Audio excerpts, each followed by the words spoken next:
नमस्कार दोस्तों, कैसे हैं आप साथियों। हम सभी जानते हैं कि माँ के लिए अपनी संतान से बढ़कर कुछ भी नहीं होता है। लेकिन क्या आप जानते हैं कि अपने 7 पुत्रों को माँ गंगा ने जल में बहा दिया था, परंतु 8वें पुत्र को वो नहीं बहा पाई। इसका क्या कारण था कि माँ गंगा ने अपने ही पुत्रों को जल में बहा दिया। आइए जानते हैं इस पूरी घटना के बारे में। एक बार राजा प्रतीक गंगा के किनारे बैठकर पुत्र की कामना से तपस्या कर रहे थे। अचानक उनके तप और रूप और सौंदर्य पर मोहित होकर गंगा उनकी दाहिनी जांघ पर आकर बैठ गई और कहने लगी, हे राजन, मैं आपसे विवाह करना चाहती हूँ। मैं जहू ऋषि की पुत्री गंगा हूँ। इस पर राजा प्रतीक ने कहा, गंगे, तुम मेरी दाहिनी जंघा पर आकर बैठी हो, जबकि पत्नी को तो वमांगी होना चाहिए। दाहिनी जंघा तो पुत्र का प्रतीक है, अतः मैं तुम्हें अपने पुत्र वधू के रूप में स्वीकार कर सकता हूँ। यह सुनकर गंगा उसी समय वहां से चली गई।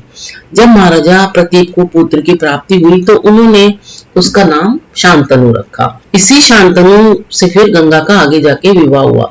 शांतनु ने अपने पिता प्रतीक की आज्ञा से गंगा के पास जाकर उनसे विवाह करने के लिए फिर निवेदन किया।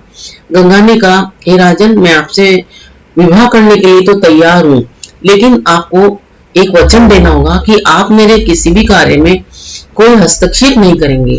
शांतनु ने गंगा को उसकी बात मानकर यह वचन दे दिया और फिर विवाह कर लिया। फिर गंगा के गर्भ से महाराज शांतनु को 8 पुत्र हुए, जिनमें से 7 पुत्रों को गंगा ने गंगा नदी में ले जाकर बहा दिया। वचन के कार बंधे होने के कारण शांतनु कुछ भी नहीं बोल पाए। जब गंगा का 8वां पुत्र हुआ और वह उसे भी ले जाकर नदी में बहाने के लिए जाने लगी, तो राजा शांतनु से रहा नहीं गया और उन्होंने इस कार्य को करने से गंगा को रोक दिया। गंगा ने कहा कि राजन, आपने अपनी प्रतिज्ञा भंग कर दी है, इसीलिए अब मैं आपके पास नहीं रह सकती हूँ। आपने प्रतिज्ञा करी थी कि मैं तुम्हारे किसी भी कार्य में हस्तक्षेप नहीं करूंगा।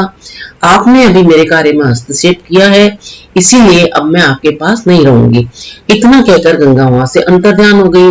महाराजा शांतनु ने फिर अपने उस पुत्र को पाला पोसा और उसका नाम देवव्रत रखा। देवव्रत ने किशोरावस्था में होने के बाद उसे हस्तिनापुर का युवराज घोषित कर दिया। यह देवव्रत ही आगे चलकर भीष्म कहलाए। अब गंगा ने अपने पुत्र को क्यों नदी में बहाया, इसके पीछे भी कोई तो कारण रहा होगा, वरना एक माँ क्यों ऐसा करेगी। एक बार की बात है, धू नामक वसु ने वशिष्ठ ऋषि की कामधेनु को हरण कर लिया था। इससे वशिष्ठ ऋषि ने धू से कहा कि ऐसा काम तो मनुष्य करते हैं, इसीलिए तुम 8वां वसु मनुष्य हो जाओ। यह सुनकर वसु ने घबराकर वशिष्ठ जी से प्रार्थना की, तो उन्होंने कहा कि अन्य वसु तो वर्ष का अंत होने पर मेरे शाप से छुटकारा पा जाएंगे, लेकिन इस धू को अपनी करनी का फल भोगने के लिए 1 जन्म तक मनुष्य बनकर पीड़ा भोगनी ही होगी। यह सुनकर वसु ने गंगा जी के पास जाकर उनसे वशिष्ठ जी के शाप के बारे में विस्तार से बताया और गंगा माँ से ये प्रार्थना की कि आप मृत्यु लोक में अवतार लेकर हमें गर्भ में धारण करें और जो ही हम जन्म लें हमें पानी में आप डुबो दें। इस तरह हम जल्दी से सभी मुक्त हो जाएंगे अपने श्राप से। गंगा माता ने उनकी बात स्वीकार कर ली। माँ तो माँ होती है। और वो युक्ति पूर्वक शांतनु राजा की पत्नी बन गई और फिर शांतनु से वचन भी ले लिया।